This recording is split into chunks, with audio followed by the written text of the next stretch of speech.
Então, isso é uma coisa que eu sempre... Esse que o Faro está falando é tão importante que ele trouxe aí a diferença do conhecimento e da sabedoria. O que diferencia hoje o dono de uma televisão chamado Cenoura Bravanel e o porteiro da televisão dele é a quantidade de conhecimento e como ele usou o conhecimento. É o acesso a isso e como a pessoa usa isso.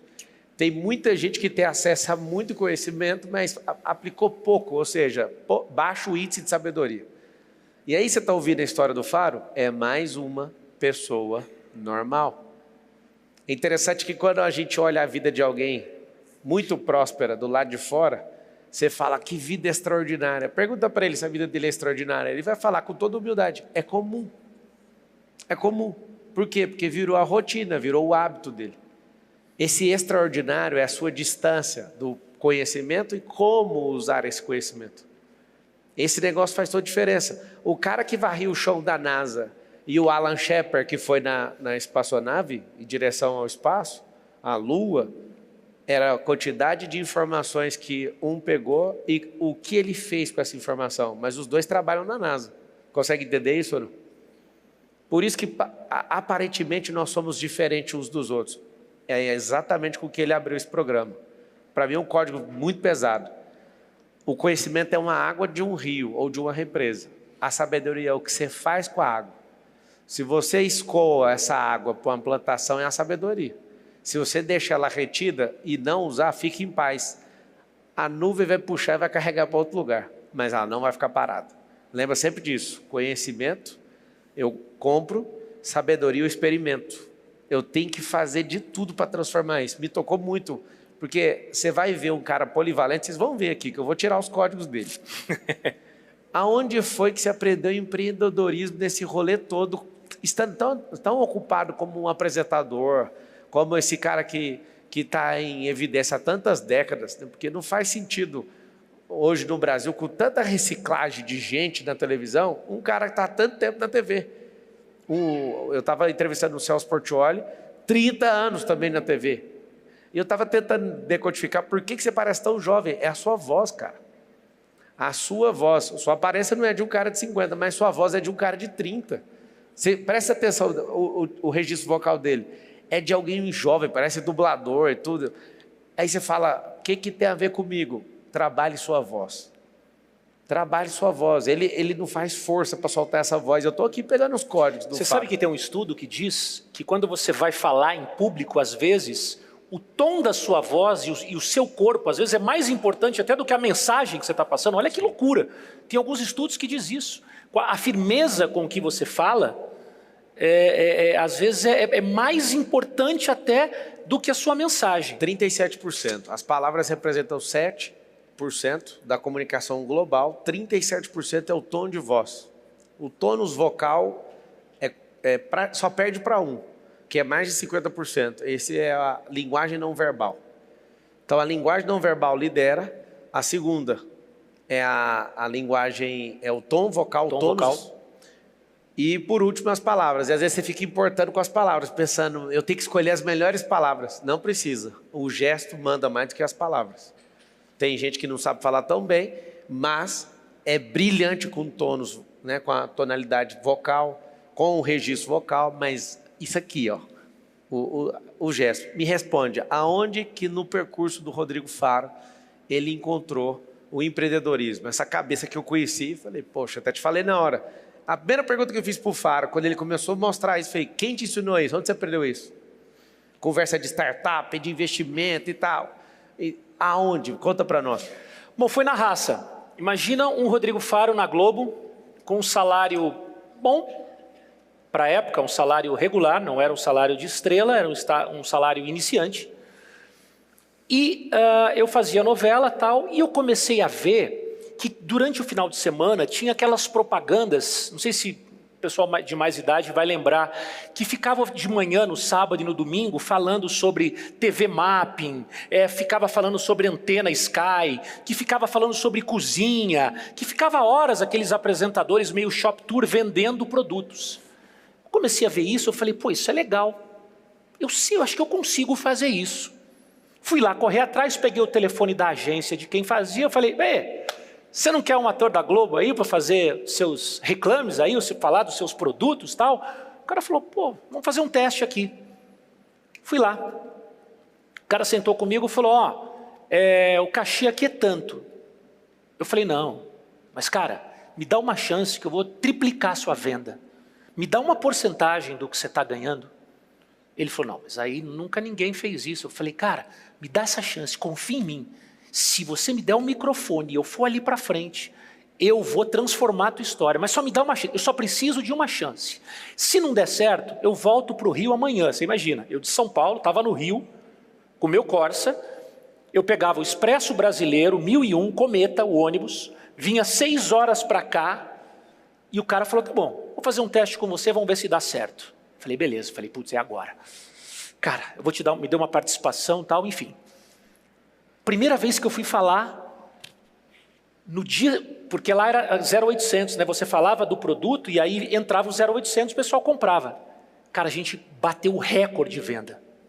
Aí o cara me chamou e falou assim, gostei, vamos continuar. Aí eu estava fazendo TV Mapping. Ele acabou de criar um modelo de negócio, para quem não percebeu. Não tinha isso. Todos os grandes comunicadores que casaram com o sistema de vendas, aprendeu a desenvolver essa habilidade, fica tudo rico. Ah, é o melhor comunicador do mundo. Cadê a sua parte de vender? Porque senão não vende a própria imagem, não vende storytelling, não vende o produto, não vende serviço. E nós somos um produto, né? Nós somos o produto. O primeiro produto que eu tenho que vender sou eu, né, gente? Eu que estou com a minha cara lá, se eu não tiver uma imagem, como é que alguém vai agregar a imagem ao artista que pode brigar no trânsito, que pode desonrar sua mulher, que pode estar metido em um monte de confusão? Não dá, hoje eu carrego mais de 12 empresas comigo como embaixador. Então aí, voltando para lá, comecei a fazer, e aí a TV Mapping foi um sucesso, aí o pessoal da Sky viu, falou, pô, gostei desse menino aí, né, o menino da Globo lá, pumba, Sky. Aí o cara do Credit Card viu, falou, pô, gostei desse cara aí, vamos botar ele também. Bom, moral da história, eu gravava a novela. Virei uma máquina de vender. Gravava a novela. Isso, gente, 1998, tá? Só para vocês terem ideia. Eu gravava a novela, saía da Globo 10 horas da noite, pegava um ônibus, o Cometão, sem ar-condicionado, de vez em quando a gente pegava o 1001, porque tinha ar-condicionado. Aí, ó, aí eu vendendo, ó. Aí eu voltava, botava esse terno, que é 5 vezes maior que eu. Ó, tá vendo meu cabelinho? Essa época eu fazia o Renildo, jogador do Flamengo, par com a Débora Seco. Saía, Marçal, vinha para cá, para São Paulo, atravessava a madrugada gravando esses merchans para televisão. Saía correndo, pegava o ônibus às 6 da manhã, meio-dia, estava no Projac, almoçava e ia gravar a novela de novo. Só que lá em 98, enquanto o meu salário era, sei lá, só para traçar uma coisa, enquanto o meu salário na época, vou botar um número que não é, mas se o meu salário fosse 10 mil reais na Globo na época, com isso aqui eu já fazia 200 mil reais. Uau! E aí tem uma outra coisa, né? Tem uma outra coisa. Sabe o que eu fazia com esse dinheiro? Inicialmente, guardava. Eu via meus amigos, fazia uma novela, fazia baile de debutante, aqueles eventos, né, que a gente fazia muito na época de Globo. Os caras, Cherokee, BMW, quando chegou no Brasil, tal, e eu continuava com o meu Corsinha, comprando apartamento no Rio, comprando casa no Rio de Janeiro. Aí um dia teve uma festa lá em casa, eu chamei todos os meus amigos que faziam novela comigo, os caras entraram e falaram, ô Faro, mas você ganhando 10 conto, comprou essa mansão? Como é que é isso? Eu falei, porque enquanto vocês compravam Cherokee e BMW, eu continuava andando de Corsa, guardando dinheiro e investia em imóvel. Então, foi essa consciência, e daí veio essa dor de querer, porque aí eu comecei a fazer muita propaganda, né? Com as novelas e tal, eu comecei a fazer muita campanha. Mas a minha grande dor, Marçal, era por que o Faro fazia uma campanha para grandes empresas, e aí eu chegava numa cidadezinha e vinha uma senhorinha, falava assim, oi Rodrigo, eu sou dono de uma floricultura aqui, eu sou dono de uma lanchonete, eu sou dona de uma quitanda, você não pode gravar um videozinho para mim? Cara, eu gravava aquele vídeo com uma dor no coração, sabendo que aquele vídeo, ela ia pegar aquele vídeo, colocar numa rede social, ia ficar trabalhando no orgânico, sem um plano, não ia acontecer nada. E isso me dava uma puta dor, porque eu queria transformar a vida desse microempreendedor. E aí veio o advento do Spotify, veio o advento da Netflix. Um belo dia, sentado com um amigo meu, Alan Barros, conversando, ele estava falando, pô, você viu que o Google tem, sei lá, quantos 1000 clientes, muito mais do que um canal de televisão e tal. Eu cheguei para ele e falei, pô, por que a gente não cria uma Netflix, um Spotify de publicidade, onde eu consiga transformar a vida do pequeno e do microempreendedor? Nascia aí a nossa empresa, a nossa plataforma chamada Acelera.ai, que hoje já transformou a vida de mais de 20 mil empreendedores que hoje podem ter um comercial comigo, pagando 1/10 do valor do que ele pagaria. Então eu sempre, toda a grande ideia, ela surge de uma dor. Você tem aquela dor, você tem aquele incômodo, e aí através da sua experiência, da sua sabedoria e do conhecimento, você busca soluções para criar algo. O que é uma grande ideia, gente? É o que soluciona um problema. O que faz você foda? O que faz a sua marca ser boa? Qual é o problema que você resolve? Se a sua marca resolve um problema, se a sua marca melhora a vida de alguém de alguma forma, então você está no caminho certo. Acho que é esse... Isso vale para a sua imagem também. De que forma você impacta a vida de alguém. Então, quando você introjeta isso e tem esse propósito do que você quer, você trabalha em cima desse objetivo. E aí não há nada que pare vocês. O que é seu próximo desafio como profissional, como pessoa? Assim, cara, esse é meu desafio, quero fazer isso agora. Cara, eu acho que eu estou numa fase da minha vida, Marçal, que eu estou na fase da gratidão, sabe? Eu agradeço muito e peço saúde para Deus para continuar na minha missão.